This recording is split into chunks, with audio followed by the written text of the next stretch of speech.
बातम्या आरपार दाखवणार फक्त आमचं टुडे समाचार. नमस्कार, मी हुकमत मुलानी. तुम्हाला वेगळे विषय, वेगळ्या चर्चा, वेगळ्या मुलाखती, दररोज एक वेगळा विषय दाखवतो. मी उस्मानाबाद धाराशिव जिल्ह्यातलं आमचं 1 नंबरचं चॅनल आहे.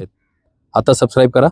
तुम्हाला दररोज एक वेगळा विषय, वेगळी चर्चा, वेगळी मुलाखत, जे घडतं ग्रामीण भागामध्ये ते आम्ही थेट आरपार दाखवण्याचा प्रयत्न करतो. आता उस्मानाबाद धाराशिव जिल्ह्यामध्ये धक्कादायक घटना घडलेली आहे. काल येडशीच्या अभयारण्यामध्ये डिसेंबर महिन्यापासून वाघानं धुमाकूळ घातलेला आहे आणि परिसरात वन विभागाला लागून जे शेत आहेत, ते बाजूच्या आजूबाजू शेतकरी आहेत, अशा शेतकऱ्याच्या जनावरांवर वाघाचे हल्ले होतात आणि त्याच्यामध्ये अनेक जनावरं दाखवलेली आहेत. आता काल एकाच शेतकऱ्याच्या 2 गायीवर वाघानं हल्ला केला. त्याच्यामध्ये दोन्ही गायी दाखवल्यात. नेमकं रात्री हल्ला झाला आणि एक गाय जागेवरच दगावली. आता दुसरी गाय जखमी झाली होती. हीच गाय आहे ती, आणि ही गाय या सुद्धा गायीचा मृत्यू झालेला आहे. अतिशय धक्कादायक घटना आहे. शेतकऱ्याचं इथं मोठ्या प्रमाणात नुकसान होत आहे. वन विभागाचे अनेक अधिकारी आले, वेगवेगळ्या टीम आल्या, पुण्याची टीम आली, मात्र वाघ अजून सापडलेला नाही. याच्यामध्ये शेतकऱ्याचं खूप नुकसान होतंय. नेमकं काय झालं होतं काल? मी आता कळंब तालुक्यातल्या मलकापूर गावात आहे. जिल्हा उस्मानाबाद धाराशिव आहे. आणि मलकापूर हे जे गाव आहे, या गावातले शेतकरी आहेत, यांच्याच या दोन्ही गायी आहे. आता एक गाय शेतात आहे आणि ही दुसरी गाय घरी आणली होती. जखम झाली होती म्हणून गायीला इथं, आणि याच्यावर वाघानं हल्ला केला, दोन्ही गायीवर केला आणि दोन्ही गायी दगावलेले आहेत. शेतकऱ्याचं खूप मोठं नुकसान झालं. शेतकरी आहेत माझ्यासोबत. काय नाव आहे तुमचं? संतोष सर्जेराव लुमटे. सोडा हात सोडा. काय नाव आहे? माझं नाव संतोष सर्जेराव लुमटे. बरं, तुम्ही इथले मलकापूरचेच आहे? तुम्ही प्रॉपर मलकापूर. आता हे 2 गाय दगावलेत तुमच्या. काय झालं होतं? वाघाने हल्ला केला रात्री. बरं. आता काय शेतामध्ये गहू काढला काल, आणि मुलगा वेळ झाला म्हणून त्यानं गाई रानामध्ये बांधल्या आणि घराकडे आला. तो दाराकडे जाऊस तर ती घटना घडली. परत सकाळी गेला तर मृत्यूमध्ये पडलेली गाय दिसली. गाई किती गाई होते तुमच्याकडे? किती गाय जनावर किती होते? 2 गायी होत्या. दोन. ही गाय जवळजवळ 80,000ला गाय घेतलेली होती, आणि ती दुसरी गाय होती ती 60,000 रुपये घेतली. मग आता काय, आता शासन म्हणतंय, आपली वैद्यकीय अधिकारी आले, त्यांनी पंचनामा केला आणि आज PM करायची. ही गायची पॉटला स्थानिकला गाय आहे, इथं PM झाल्याशिवाय डेड बॉडी कशी करायची? अधिकारी आल्याशिवाय डेड बॉडी करायची कशी ह्या गायची? आणि किती वेळ झाली? गाय मिली जवळजवळ 12 वाजता. आज किती वाजले? आता किती वाजले बघा ना, 5 का 6 वाजले. 5 वाजले दादा. 5 वाजले. अजून अधिकारी संबंध आलेले नाहीत, आणि कोणी झालं नाही अजून. अजून नाही. वैद्यकीय अधिकारी अजून सकाळी एक देऊन ट्रीटमेंट देऊन गेले, आणि नंतर ही आता PM करायचं कसं करायचं? इथे डॉक्टर आले नाहीत.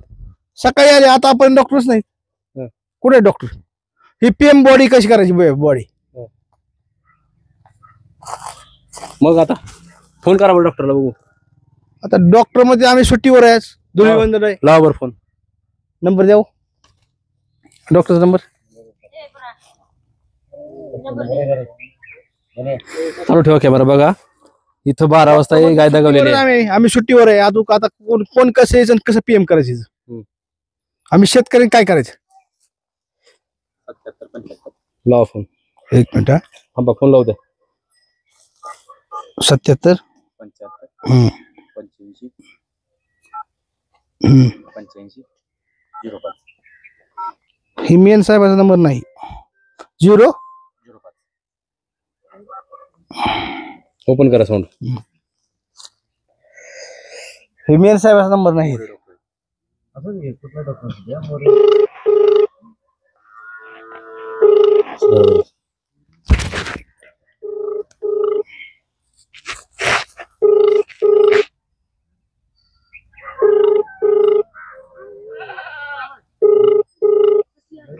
हॅलो, संतोष लोमटे बोलतोय. हा बोला की. ते गायचं PM केव्हा करायचं? PM चा काय नाही, त्याचा फक्त फोटो साहेब बोलले ती मग स्वप्नेला. आता का ती काय काढायचं तर नसतंय. ती काय म्हणले, काल फॉलोअप घेतलेला आहे ना, त्यामध्ये फक्त ते करून देतोच म्हणले. म्हणजे हे अहो, स्पॉटला गायची काय परिस्थिती झालेली आहे त्याचं PM करतो. तुमच्यावर काय, तुम्ही फोनवर बोलला म्हणजे काय आमचा विश्वास तुमच्यावर ठेवायचा का? आम्ही शेतकऱ्यांनी असं नुसतं फोनवर तुमचं ऐकून घेऊन तुमचं म्हणणं ठेवायचं? आम्हाला काय पोच ऐका नको? प्रूफ काय? आम्हाला प्रूफ काय आहे का नको? प्रूफ द्या ना तुम्ही काहीतरी. ऑन लिगल तुम्ही नुसतं फोनवर बोलताय तुम्ही. बरं थांबा साहेबाला डेड बॉडी पीएम करायची कशी? बरं थांबा ना, मी साहेबाला फोन साहेबाला फोन लावा डायरेक्ट आता लगेच. चालू आहे लगेच घ्या लाईनवर.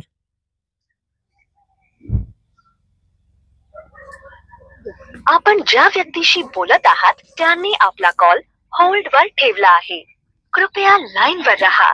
आप जिस व्यक्ति से बात कर रहे हैं उन्होंने आपके कॉल को होल्ड पर रखा है. कृपया लाइन पर बने रहिए. The person you are speaking with has put your call on hold. Please stay on the line. आपण ज्या व्यक्तीशी बोलत आहात त्यांनी आपला कॉल होल्ड वर ठेवला आहे. कृपया लाइन पर रहा. आप जिस व्यक्ति से बात कर रहे हैं उन्होंने आपके कॉल को होल्ड पर रखा है. कृपया लाइन पर बने रहिए. The person you are speaking with. Hello, हा संतोष लोमटे Hello. बोलतो साहेब. हा गाय डेड बॉडी झाली 11 वाजता, म्हणजे डेड झाली मेली, म्हणजे गाय गेली. हो. मग आता त्याचं पीएम करायला मग तुमचे पाठवा ना अधिकारी. फॉरेस्ट झालं का? फॉरेस्टचं काय त्यांनी काही परवाच केला ना पंचनामा. नवीन लागणार नाही का पंचनामा मेली म्हणून? त्या पंचनाम्यात जिवंत म्हणून लिहिलेलं आहे ना. आता तुम्ही काय लिहिलं तर मला समजतं का? मी अडाणी शेतकरी आहे, 4-5 शेतकरी आहे मी, मला काय समजतं मला सांगा बरं तुम्ही. फॉरेस्टचा पंचनामा लागल ना. मग तुम्ही सांगितलं तर आम्हाला माहित होईल ना. मी 11 वाजल्यापर्यंत तुमच्या संबंधित अधिकाऱ्याला फोन करतोय, ऐकून घ्या. तरी तुम्ही म्हणता की 5 वाजता आम्ही येतो. तुम्ही मला कधी फोन केलता? तुम्हाला कुठे तुमचे कोण ज्याचा नंबर दिला त्यांना मी कॉल केला ना. साहेब ती मग स्वप्नील लोमटे त्यांचा मुलगा आहे, त्यांना आपण बोललेलो फोन करून. हा, आता ऐकून घ्या. आता गाय फुगून पडली इथं दारामध्ये मोठीच्या मोठी. आता तुम्ही म्हणताय की फॉरेस्टचा पंचनामा झाला नाही. आता तुम्ही काय केलं? मला अडाणी शेतकरी, मला लिहिता येत नाही, वाचता येत नाही, मी काय करू? तुमचं पण म्हणण्याप्रमाणे ऐकतो. ती गाय किती फुगली बघा, कॅमेऱ्यामध्ये चेक करायचं. आणि तिचा पंचनामा म्हणजे पुरायची का नाही पुरायची तुम्ही पहिले स्पष्टपणे बोला. सांगा तुम्ही काय करायचे नेमकं ते आता.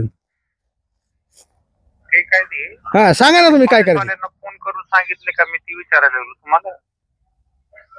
हा, फॉरेस्टला 12 वाजताच कळवलं आम्ही. मग ते आज ते का? अजून फॉरेस्टवाली एक बी आलेलं नाही. ठीक आहे, एक अर्ध्या तासात होऊन जाते, ये लागले. ठीक आहे, चालते. तुम्हाला जे करायची करा.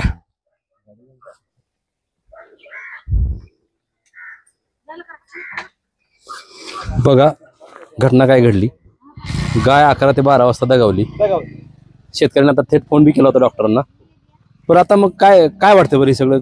कुठं आता किती वेळ झाला? कसं करायचं पीएम? ह्याचं करायचं कसं? संबंधित वैद्यकीय अधिकारी शिवाय कसं पीएम करायचं गायचं? कसं करू? मला अधिकार आहे काय करायचा? मला अधिकारच नाही ना. मग आता तुम्ही काय करणार आता पुढं? आता काय अधिकारी आले तर मला मोबदला मिळेल, नाहीतर मग मी जाऊन मी स्वतःच केलं तर मला काय मिळणार आहे? आणि वाघानं हल्ला केला गायीवर, हे कसं कशावर निष्पन्न झालं तुम्हाला? आता ही समोर दिसते ना तुम्हाला कोणी केली ती. तसं नाही, पण तिथं तुम्हाला कसं कळालं असं म्हणतो? काय आता जखमी झालेल्या गायी पडल्या. तिथं कोण आलं होतं सुरुवातीला? कोण नाही, माझा मुलगा आहे कसं काय दूध काढायला गेला. अधिकारी वगैरे फॉरेस्टचे वगैरे फॉरेस्ट चालती कोणी काय म्हणले? मग वाघाचं काय म्हणले? काय त्यांचं म्हणणं की वाघच आहे असं त्यांचं म्हणणं. म्हणले का ते? त्यांनी सध्या आता यंत्राच्या जागेवर उभा आहे. त्यांचे ते काय जे आहे त्याला पकडायचं, ते आता सध्या स्पॉटला उभं आहे. मग आता तुम्हाला काय वाटतं? नुकसान तर झालंय तुमचं. आता नुकसान मध्ये शासनाने दिलं तर ठीक, नाही तर आत्महत्या. दुसरं काय करायचं? त्या मुलाचं शिक्षण कुठे गेला मुलगा? 10वी पासून ह्या पोराचं शिक्षण ह्या दुधावरच होतं. 10वी पासून सगळं माझा जी उदरनिर्वाह जे होता ह्याच्यावर तुम्ही तर साहेब द्या पाहिजे ना. शिकायचं शिक्षण जे आहे ते ह्या दुधावरच होतं, 2 गाईच्या. आणि त्याच्या ते मला 1 रुपया मागत नव्हता, काही नव्हता. आणि त्याचं शिक्षण आपलं त्याच्यावरती भागवत होता. आता माझी उद्याची परिस्थितीच नाही. आता मी काय करू? त्याच्या पुढच्या शिक्षणासाठी माझे 1 रुपया नाही. कुठून आणू पैसे मी? माझी परिस्थितीच नाही. 10वी पासून शाळेत शिकत असताना 1 रुपया त्यानं मला मागितला नाही. फक्त ह्याच्यावर त्याचा शिक्षणाचा खर्च चालू होता. मी आता उद्यापासून त्याच्या पुढच्या शिक्षणासाठी काय करू मी? नसेल तर मला आत्महत्या, ह्याच्यापेक्षा काय पर्याय? आम्ही शेतकरी आहेत, आमच्यापेक्षा दुसरं. जर आम्हाला असं आर्थिक नुकसान इतक्या मोठ्या मोठ्या संकटाला जायचं, लाख 2 लाखाच्या गाईला, तर आम्ही याच्याकडून यायचं कुठून पैसे? कितीला आहे तो? मी आता फर्स्ट इयरला. सकाळी तू गेला होता तिथं बघितलं तू? हा. मग पुढं काय केलं तिथं बघितल्यावर? तिथे गेल्यावर एक गाय मरून पडलेली होती आणि एक जखमी होती. मग ती बघितली, वडिलांना फोन केला. किती जनावर आहेत तुम्हाला? 2च होते. शेत किती आहे? शेत अर्धा एकर. आता ह्याच्या दुधावर तुझं शिक्षण होतं, हा. मग आता आता काय मागणी आता तुझी? आता काय आमचं नुकसान भरपाई तेवढी भरून दे सरकारने. बघा किती वाईट परिस्थिती असते शेतकऱ्यावर. या मुलाचं शिक्षण या गाईच्या दुधावर होत होतं असं त्याच्या वडिलांनी सांगितलं. हाच मुलगा BA फर्स्ट इयरला आहे, त्याची आई आहे सोबत आपल्या. बघू आपण काय नाव आहे तुमचं? प्रभावती संतोष लोमटे. बर. काय मी राखीत होते, सांभाळीत होते, करीत होते, थोडं थोडं हे करून त्या पोराचं शिक्षण भागवीत होते.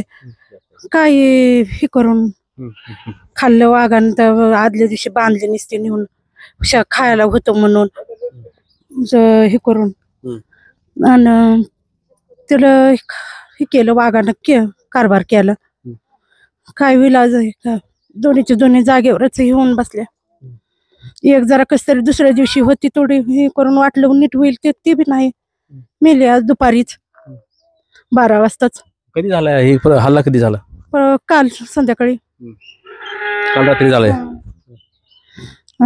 आज तर ती मेली बी. काय सकाळी गाय मेलेली आहे 11 वाजता 12 वाजता. डॉक्टर अजून आले नाहीत. कुठले डॉक्टर गेले काय? एक तेवढं आपलं बोलिलं होतं ते आलं होतं येऊन फॉरेस्ट गेलं. ऑपरेशन लोक आलते का? नाही कोणी चाललं नाही? नाही आलेले कोणी. मग ते तिथं जर आले असले मालकाने त्या गायपाशी तर काय माहिती. इथं तर नाही तर कोणी शेत किती आहे तुम्हाला? शेत आहे तर 2 एकर 2.5 एकर बरं, ही घटना तुमच्या शेतात घडली का त्या फॉरेस्ट मध्ये घडली? शेतातच. हम्म. बघा मलकापूर या ठिकाणी, मलकापूर शिवारामध्ये शेतकऱ्याच्या 2 गायी दगावल्या. वाघानं हल्ला केला. मात्र सकाळी 11 वाजता दुसरी गाय दगावली आणि काल रात्री एक गाय दगावलेली, ती जागेवरच आहे तिथं. मात्र इथं ह्या शेतकऱ्याची विचारपूस करायला कोणी आलेलं नाही अजून. म्हणजे शेतकऱ्यावर आलेलं संकटाचं बघायला कोणाला वेळ नाही आहे सध्या. कारण बघताय तुम्ही शेतकऱ्यावर जे प्रसंग येतात, अनेक प्रसंगातून शेतकरी भरले जातात. मात्र आता मलकापूर शिवारामध्ये 2 गायीवर वाघानं हल्ला केला. डिसेंबर महिन्यापासून वाघाची दहशत या परिसरामध्ये आहे. अनेक जनावरं दगावलेली आहेत. अनेक शेतकऱ्याचं मोठं नुकसान झालेलं आहे. मात्र शेतकऱ्याला पाहिजे तेवढी मदत भेटत नाही, तुटपुंजी मदत भेटते. याबाबत मी या मतदारसंघाचे आमदार उस्मानाबाद धाराशिव कळंब विधानसभा मतदारसंघाचे आमदार कैलास गाडगे पाटील यांना आता फोन केलेला आहे. आपण थेट त्यांचं कॉल रेकॉर्डिंग ऐकूया. नंतर आपण याच ठिकाणी येऊया, थेट आपण कॉल रेकॉर्डिंग ऐकू. बघू मी त्यांना फोन केलेला आहे, काय म्हणतात आमदार पाहूया आपण. नमस्कार. हॅलो, बोला. नमस्कार. टुडे समाचार मधून बोलतोय दादा, हुकमत मुलानी. एक विषय होता आपल्या जिल्ह्यामध्ये. वाघ 3 महिने झाले, डिसेंबर महिन्यापासून ते आजपर्यंत फिरते लोकांच्या, जनावरांच्या, शेतकऱ्याच्या शेतकऱ्याच्या जनावरांवर हल्ले केलेत. आज 2 गायी दगावल्यात मलकापूरच्या. तुमच्या मतदारसंघातला विषय आहे हा. हो. तर त्यासाठी काय प्रयत्न करणार बरोबर. आपण? काय मी याच्या आधी 2 वेळा विधानसभेत मागच्या अधिवेशनात औचित्याच्या मुद्द्यावर हा प्रश्न मांडला होता. अच्छा. त्यानंतर सरकारनं त्यांना वाघाला पकडण्यासाठी परवानगी दिली, त्यासाठी टीम पाठवली, पण टीमला काय वाघ सापडत नाही.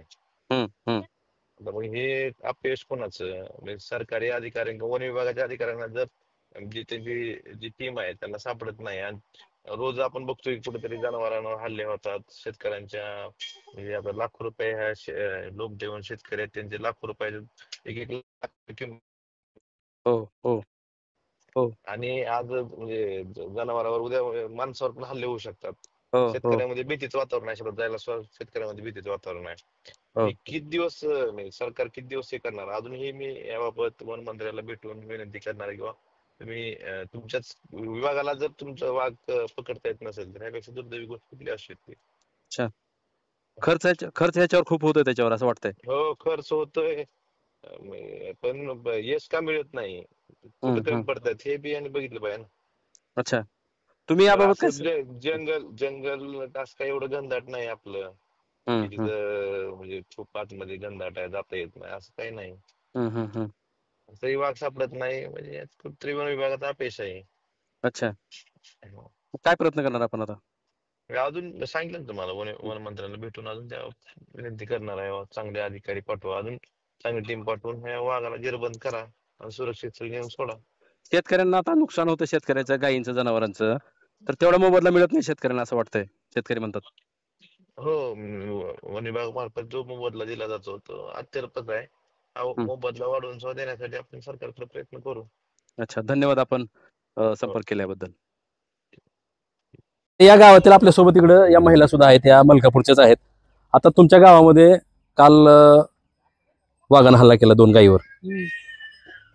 तुमच्याच गावात घटना घडली, इथंच आहे, हीच गाय आहे इथं. काय नाव आहे तुमचं? दैवशाला लक्ष्मण लोमटे. बर. हा, किती दिवस झाले इकडे वाघ फिरताय? 4-5 महिने झाले की वाघ फिरता येते.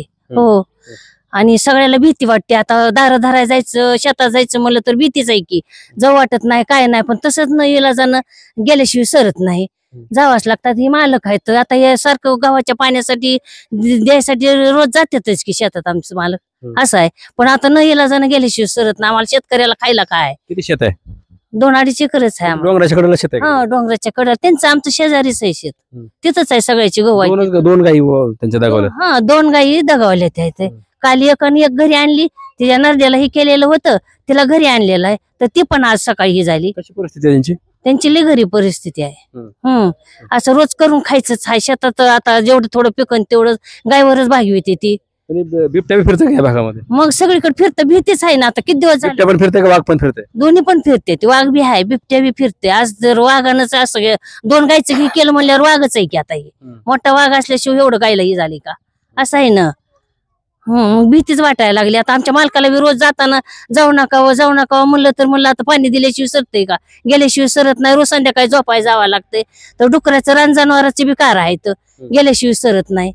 असं आहे, सगळ्याची परिस्थिती बेकार आहे. पण आता काय करायचं, जीवावर उदार होऊनच जावं लागतंयच की आता शेतात, असं आहे ना. तुमचं काय नाव आहे? लक्ष्मण लोमटे. बरं, तुम्ही कुठं होते ती गाय दाखवली त्यावेळेस? नाही, गावी आलो तुम्ही, गावी आलो. नंतर रोजच होतो मी, मग रोजच असतो ना. पण गहू घरला आणल्यामुळं ते रान गेलोच नाही. हो, मग ते पुतण्या बी आमचा घरला आलता, बेने. हो, मग लाईट असती नसती, दर दिवशी पर्याय नाही. हो, लाईट थांबावतो, लाईट तास नसते. लाईट कधी असते, संध्याकाळी का दिवसा? 8 दिवसाला वेगळं त्याचा प्रकार असतो. सकाळ टाइम संध्याकाळी जाता का तुम्ही शेतामध्ये? जातो, दार झाला संध्या 10ला लाईट ती सगळे चालला जाते. 8 दिवस, 8 दिवस तसे. वाघाची भीती वाटत का नाही? आता भीती वाटली तर 10 दिवस पर्याय नाही की, पण लाईट असती नसते. अजून गहू आहे, गहू पाणी नाही देवा तर गहू वाळतोय, तांबडा नाही ना मारण. हो, ते काय काढणार नाही. त्याला पाणी दिलं तर बरं, नाही तर लई जाणवतोय. हो, काय म्हणले? खायला काय नाही. खायला काय मग नाही पाणी द्यावं तर कशानं काय खायचं? ह्यासाठी गेल्याशिवाय सरतच नाही. जीवाला उदार होऊन जायचं आणि यावंच लागतंय ना, असं आहे ना. मग काय म्हणले? तुमचं काय नाव आहे? माझं वनमाला बबन लोमटे. कुठले तुम्ही? इथलेच राहणार आहेत. माझी सून आहे, दिराची सून. म्हणजे मी बारकी आहे सगळ्यापेक्षा. मग आम्हाला काय आहे, शेतीशिवाय काहीच नाही दुसरं पर्याय. आमचं आणि त्यांचं जवळच शेत आहे, जवळच घर आहे. 2 गायी होत्या, एक पोरग होतं, त्यांना ते सांभाळते. ती पोरग सांभाळून आपलं शिक्षण भागवत होतं.